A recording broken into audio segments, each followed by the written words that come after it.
All right, let's jump right into this explainer and completely bust the myth that building wealth requires some crazy get-rich-quick scheme, a lucky crypto bet, or, a massive inheritance.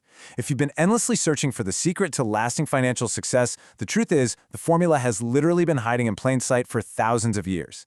Today, we're going to break down exactly how everyday people are achieving extraordinary wealth without doing anything overly complicated or super risky. Here is our roadmap for today. We're covering the timeless wealth blueprint, paying yourself first, controlling your lifestyle, making your money work, increasing your earning power, and finally, why time is true wealth. Starting right off with Section 1, the Timeless Wealth Blueprint, Ancient Wisdom from Modern Wallets. So our foundation actually originates from a 1926 book called The Richest Man in Babylon. Modern wealth managers and Reddit users alike still call this thing their financial Bible. Back in ancient Babylon, the advice was literally start thy purse to fattening. Basically, put coins in your own bag before you go spend them in the market.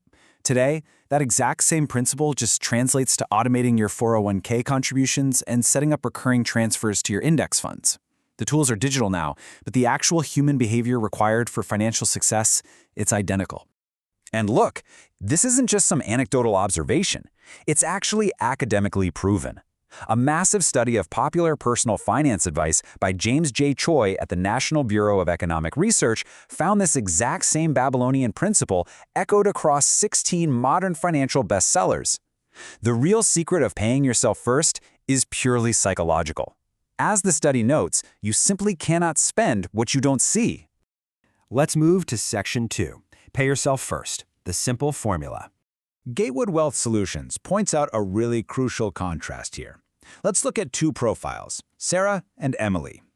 Now, Sarah tracks every single penny. She maintains this super rigid spreadsheet, and she relies on sheer willpower. But at the end of the month, she saves absolutely nothing. Emily, on the other hand, automates 10% of her income straight into savings before she even sees it hit her checking account. She spends whatever is left entirely guilt-free. You see, budgeting often fails because of decision fatigue. You just get tired of saying no to yourself all day. But automating your savings guarantees that you build wealth in the background. It totally shifts the focus from what you can't spend to what you can save.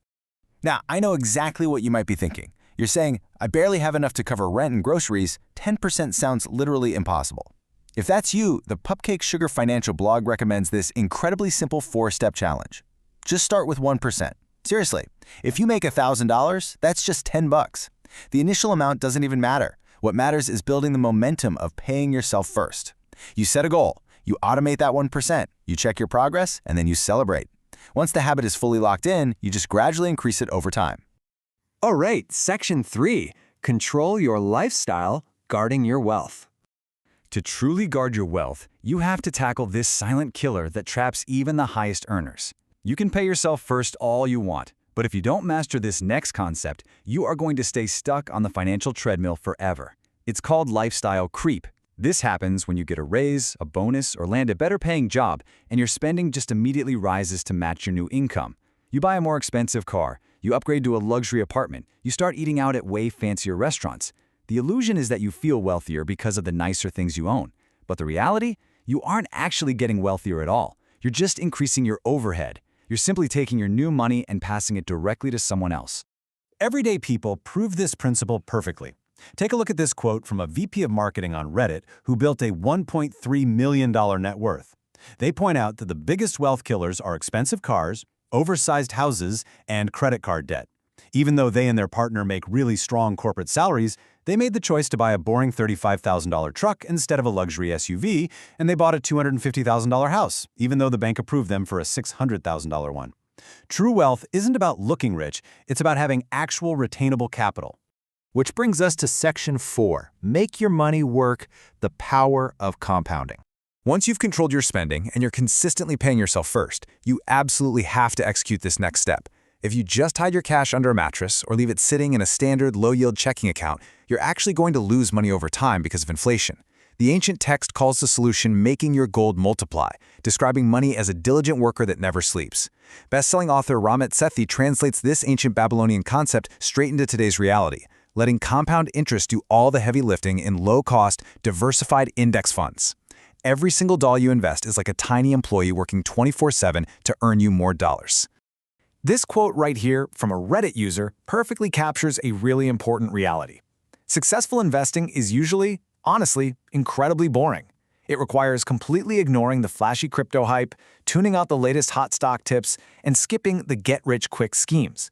Consistent, steady investments into broad market ETFs over decades is the mathematical, highly reliable path to entering the top 5% of wealth.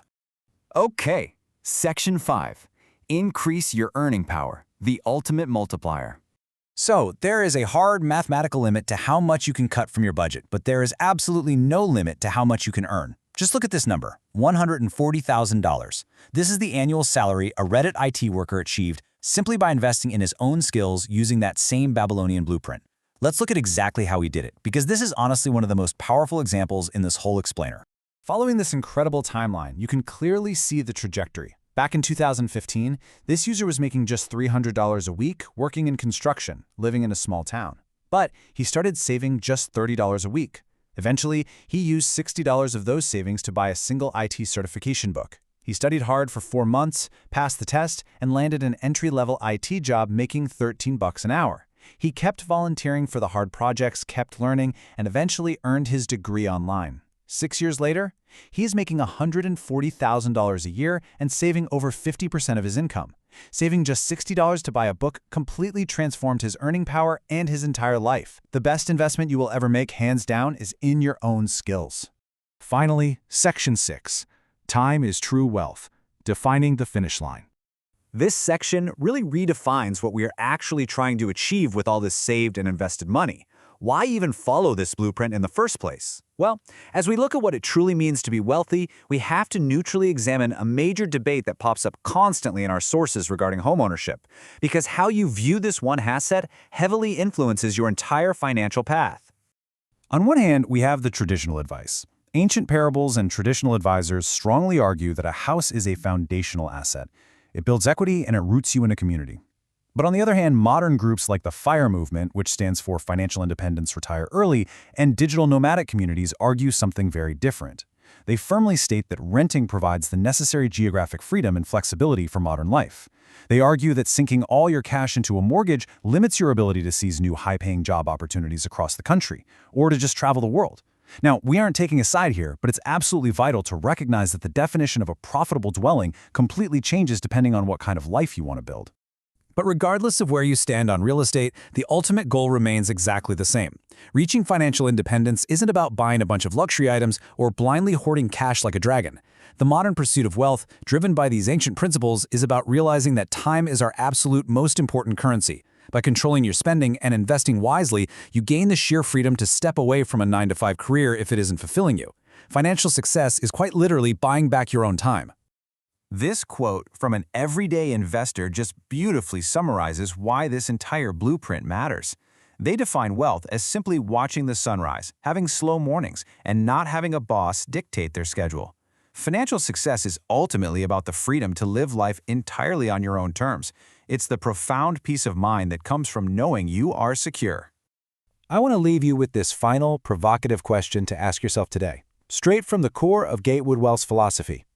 There are really only 2 types of people in this world: those who are earning interest by paying themselves first in investing, and those who are paying interest by living above their means and financing their lifestyle. Your honest answer to this question right now is going to determine the financial reality of your tomorrow. Make the choice to let your money work for you